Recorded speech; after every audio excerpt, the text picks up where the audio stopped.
안녕하세요, 여러분. 오늘은 꽃게에 대해 이야기해볼까 해요.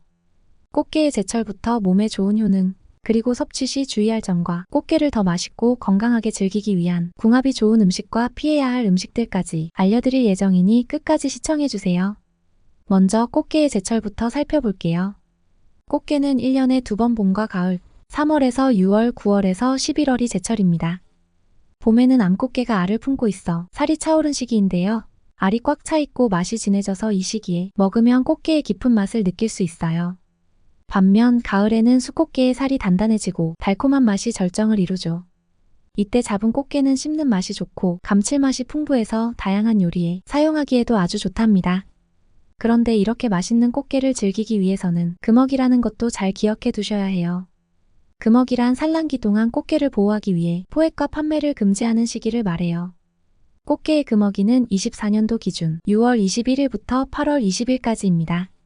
이 시기는 꽃게가 산란을 하고 알을 품어 성장하는 시기라서 자연스럽게 번식할 수 있도록 보호해야 하는 때죠. 왜 금어기가 필요할까요?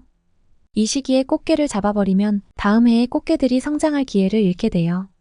결국 꽃게 자원이 급감할 수 있고 우리 바다의 해양 생태계도 불안정해질 수 있답니다. 그래서 지속 가능한 어업을 위해 어민들과 소비자들이 함께 금어기를 지켜야 해요. 그렇다면 꽃게를 먹으면 어떤 점이 좋은 걸까요? 꽃게는 저칼로리 고단백 식품으로 체력 회복과 면역력 강화에 아주 탁월한 해산물이에요.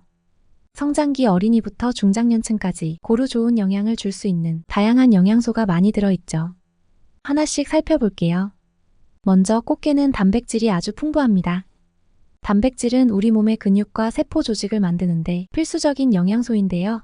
꽃게에 들어있는 단백질은 필수 아미노산도 많이 포함하고 있어요. 필수 아미노산은 체내에서 스스로 만들어지지 않기 때문에 이렇게 음식을 통해서 꼭 섭취해야 합니다. 그래서 꽃게는 근육을 강화하고 피로를 회복하는 데 아주 좋습니다. 운동 후에나 몸이 지칠 때 먹으면 체력 보충에 도움이 되는 이유죠. 또한 꽃게에는 타우린이라는 성분이 많이 들어있어요. 타우린 많이 들어보셨죠? 이 성분은 피로를 해소하고 심장을 보호하는 데 중요한 역할을 해요. 특히 혈압을 조절하고 콜레스테롤 수치를 낮춰서 심혈관 건강에도 큰 도움이 됩니다. 요즘처럼 스트레스가 많은 현대인들에게 타우린이 풍부한 음식은 꼭 필요하겠죠? 그래서 꽃게를 먹으면 스트레스가 풀리고 피로가 확 줄어드는 느낌을 받으실 거예요. 그리고 꽃게에는 비타민 B12와 철분도 풍부하게 들어있습니다. 이 두 가지 성분은 빈혈을 예방하는데 아주 중요한 역할을 해요. 비타민 B12는 적혈구 생성을 도와서 혈액순환을 원활하게 해주고 철분은 체내 산소를 효과적으로 운반의 피로를 줄여줍니다. 빈혈로 인해 늘 피곤함을 느끼는 분들이라면 꽃게가 큰 도움이 될 거예요. 특히 임산부나 성장기 아이들, 그리고 빈혈을 자주 겪는 분들에게 추천할 만한 음식입니다. 여기서 끝이 아니에요. 꽃게는 칼슘과 인도 많이 들어있어 뼈 건강에도 좋습니다. 이 덕분에 골다공증 예방에도 도움이 될 수 있죠. 칼슘은 뼈를 튼튼하게 유지해줄 뿐만 아니라 치아 건강에도 필수적입니다. 중장년층이 뼈 건강을 챙기기 위해 꽃게를 즐기시는 이유이기도 해요. 그리고 아연도 꽃게의 주요 영양소 중 하나인데요. 아연은 면역력을 강화하고 상처 회복을 도와줍니다. 아연이 부족하면 면역력이 떨어지기 쉬운데 꽃게를 통해 아연을 보충하면 감염에 대한 저항력이 높아지고 몸의 회복력이 빨라질 수 있어요. 또한 아연은 피부 건강에도 좋기 때문에 피부 트러블을 완화하거나 건강한 피부를 유지하는 데 도움이 됩니다. 마지막으로 꽃게에는 오메가3 지방산도 들어있습니다. 오메가3 지방산은 뇌 건강을 지원하고 기억력과 집중력을 향상시키는 역할을 해요. 특히 오메가3는 염증을 줄이고 혈관 건강을 지켜주는 성분으로 잘 알려져 있죠. 이처럼 꽃게는 다양한 영양소를 한꺼번에 얻을 수 있는 훌륭한 해산물이에요. 단백질, 타우린, 비타민, B12, 칼슘, 아연, 오메가3까지 이렇게 많은 성분들이 서로 조화를 이루며 우리의 건강을 도와주니 꽃게가 왜 건강식으로 사랑받는지 이해가 되시죠? 이처럼 꽃게는 몸에 좋은 성분이 많지만 드실 때 꼭 주의해야 할 부작용도 있어요. 꽃게를 건강하게 즐기기 위해서 이 부분들을 잘 알고 계시면 좋을 것 같아요. 하나씩 살펴볼까요? 첫 번째로 알레르기 반응입니다. 꽃게는 갑각류 알레르기를 유발할 수 있는 대표적인 해산물이에요. 만약 꽃게를 드신 후에 피부가 가렵거나 붉어지고 입술이나 얼굴이 붓고 호흡이 어려워지는 증상이 나타난다면 갑각류 알레르기일 가능성이 있습니다. 이럴 때는 즉시 꽃게 섭취를 중단하고 병원을 방문하는 것이 중요해요. 특히 갑각류 알레르기가 있는 분들은 꽃게를 섭취하기 전에 반드시 주의해야 합니다. 처음 드시는 분들은 소량만 섭취하며 몸의 반응을 살피는 것이 좋아요. 두 번째는 콜레스테롤 함량입니다. 꽃게는 단백질과 무기질이 풍부하지만 콜레스테롤이 꽤 높은 편이에요. 그래서 고지혈증이나 심혈관 질환을 관리해야 하는 분들에게는 주의가 필요합니다. 콜레스테롤 수치가 높으면 혈관 건강에 부담을 줄 수 있어요.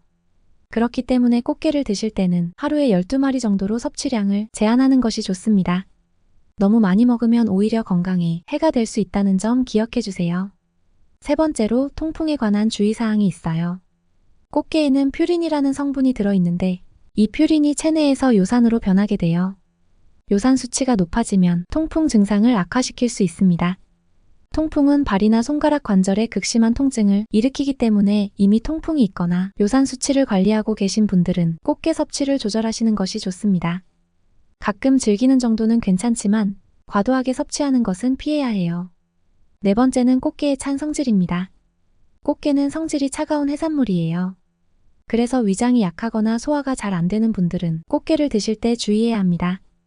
찬 성질의 음식을 많이 먹으면 위장에 부담을 줄 수 있고 속이 더부룩해지거나 소화가 잘 되지 않을 수 있어요. 이런 분들은 꽃게를 먹을 때 생강이나 마늘처럼 따뜻한 성질을 가진 재료와 함께 요리하면 좋습니다. 예를 들어 꽃게탕에 생강을 넣으면 맛도 좋아지고 소화에도 도움이 되죠. 다섯 번째는 부패와 식중독 위험이에요. 꽃게는 부패 속도가 빠른 해산물이기 때문에 신선하게 보관하고 빠르게 섭취하는 것이 중요합니다. 신선하지 않은 꽃게를 먹으면 식중독을 일으킬 수 있습니다. 꽃게를 구입할 때는 껍질이 투명하고 탄력이 있는 것을 선택하고 냄새가 비리지 않은 신선한 것을 고르는 것이 좋아요. 집으로 가져온 꽃게는 즉시 손질해서 냉동 보관하거나 바로 요리해야 안전합니다. 만약 껍질이 물렁거리거나 냄새가 심하면 섭취하지 않는 것이 좋아요. 마지막으로 너무 많은 섭취가 가져올 수 있는 문제입니다. 꽃게는 영양가가 높은 음식이지만 아무리 좋은 음식이라도 과하게 먹으면 건강에 부담이 될 수 있어요. 꽃게 속에는 단백질과 미네랄이 풍부하지만 이런 성분들이 과도하게 들어오면 신장에 부담을 줄 수 있습니다. 특히 신장 기능이 약한 분들은 섭취량을 조절하는 것이 중요합니다. 그리고 꽃게를 드실 때 궁합이 좋은 음식과 안 좋은 음식이 있어요. 꽃게는 다양한 요리에 활용되면서도 어떤 재료와 함께 먹느냐에 따라 소화와 영양 흡수에 큰 차이가 있을 수 있답니다. 그래서 꽃게를 더욱 맛있고 건강하게 즐기기 위해 궁합이 좋은 음식과 주의해야 할 음식을 알아볼게요. 먼저 꽃게와 궁합이 좋은 음식부터 소개해 드릴게요. 첫 번째는 미나리입니다. 미나리는 꽃게의 비린내를 잡아주는데 아주 탁월한 역할을 해요. 꽃게탕이나 꽃게찜을 할 때 미나리를 함께 넣으면 특유의 비린 맛이 사라지고 상쾌한 향이 가득해져서 요리가 더 깔끔해집니다. 미나리는 해독 작용을 도와서 꽃게와 함께 먹으면 체내 독소 배출에도 도움이 돼요. 그래서 꽃게탕을 만들 때는 꼭 미나리를 듬뿍 넣어보세요. 미나리와 꽃게의 맛이 잘 어우러져 건강하고 개운한 국물이 완성될 거예요. 두 번째는 두부예요. 꽃게에는 단백질이 많지만 두부와 함께 먹으면 더 균형 잡힌 단백질을 섭취할 수 있어요. 특히 칼슘 흡수를 돕기 때문에 꽃게와 두부를 함께 찌개나 탕에 넣으면 뼈 건강에도 좋습니다. 두부는 부드럽고 소화가 잘 되는 재료라서 꽃게와 함께 먹으면 속이 편안해지는 느낌을 받을 수 있어요. 두부를 꽃게탕에 넣어보시면 그 부드러운 맛과 꽃게의 깊은 맛이 정말 잘 어울릴 거예요. 세 번째는 생강입니다. 생강은 위장을 따뜻하게 해주는 성질이 있어요. 꽃게는 차가운 성질을 가지고 있어서 생강과 함께 요리하면 꽃게의 찬 성질을 중화해줄 수 있습니다. 꽃게탕이나 꽃게찜을 할 때 생강을 얇게 썰어서 넣으면 속이 편안해지고 소화도 잘 되는 효과를 볼 수 있어요. 생강의 알싸한 맛이 꽃게의 비린 맛을 잡아줘서 요리의 풍미가 한층 더 살아난답니다. 네 번째는 배추김치예요. 김치에는 유산균이 풍부해서 장 건강에 아주 좋습니다. 특히 고기나 해산물과 같이 단백질이 많은 음식을 먹을 때 유산균이 소화를 돕고 속을 편안하게 만들어줘요.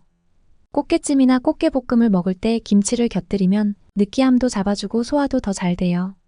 그래서 꽃게 요리와 김치는 정말 찰떡궁합이라고 할 수 있어요. 마지막으로 매실청을 빼놓을 수 없죠. 매실은 소화를 돕고 속을 편안하게 해주는데 탁월해요. 꽃게를 먹고 난 뒤에 매실청을 물에 타서 마시면 소화가 훨씬 더 잘 돼요. 특히 꽃게처럼 단백질이 많은 음식을 먹고 나면 속이 더부룩할 때가 있는데 그럴 때 매실청 한 잔이면 속이 한결 편해집니다. 이렇게 궁합이 좋은 음식이 있는 반면 드실 때 조심하셔야 할 궁합이 좋지 않은 음식들이 있는데요. 함께 먹으면 소화에 부담이 될 수 있는 조합이니 꼭 기억해 두세요. 첫 번째로 주의해야 할 음식은 감입니다. 감은 타닌이라는 성분을 많이 가지고 있어요. 이 타닌이 꽃게 속의 단백질과 결합하면 소화가 어려워질 수 있습니다. 그래서 꽃게를 드시고 나서 바로 감을 드시면 속이 더부룩해지거나 소화 불량을 겪을 수 있어요. 두 번째는 돼지고기입니다. 꽃게와 돼지고기는 모두 차가운 성질을 가지고 있어서 함께 먹으면 체온이 떨어지고 소화 기능이 약해질 수 있어요. 특히 위장이 약한 분들에게는 부담이 될 수 있답니다. 꽃게찜을 먹고 난 후에 돼지고기 요리를 바로 이어서 먹기보다는 따뜻한 성질을 가진 음식으로 속을 데우는 것이 좋습니다. 예를 들어 생강차를 한 잔 드시면 속이 훨씬 편안해질 거예요. 이처럼 꽃게와 잘 어울리는 음식과 피해야 할 음식을 알아보았어요. 잘 어울리는 재료와 함께 요리하면 꽃게의 맛과 영양을 더욱 풍부하게 즐길 수 있고 반대로 소화에 부담을 줄 수 있는 조합은 피하는 것이 좋습니다. 꽃게를 더 맛있고 건강하게 드시기 위해 오늘 알려드린 정보를 참고해보세요. 오늘은 이렇게 꽃게에 대해 알아보았습니다. 정리해보면 꽃게는 면역력 강화, 피로회복, 체력 보충처럼 우리 건강에 도움이 되는 해산물입니다. 하지만 갑각류 알레르기가 있으신 분들이나 심혈관 질환이 있으신 분들, 그리고 통풍이나 위장이 약하신 분들은 주의해서 섭취하셔야 한다는 점도 잊지 말아야 합니다. 몸에 좋은 음식도 적절히 알맞게 드시는 게 중요하니까요. 오늘 이야기가 여러분의 건강한 생활에 작은 도움이 되기를 바랍니다. 여러분은 꽃게를 어떻게 드시고 계신가요? 꽃게와 관련해 나누고 싶은 이야기나 팁이 있으시다면 댓글로 남겨주세요. 여러분의 경험이 다른 분들께도 큰 도움이 될 거예요. 이 이야기가 공감되셨다면 구독과 좋아요 꼭 부탁드릴게요. 그럼 다음 영상에서 또 건강한 이야기로 찾아뵙겠습니다. 끝까지 함께 해주셔서 감사합니다.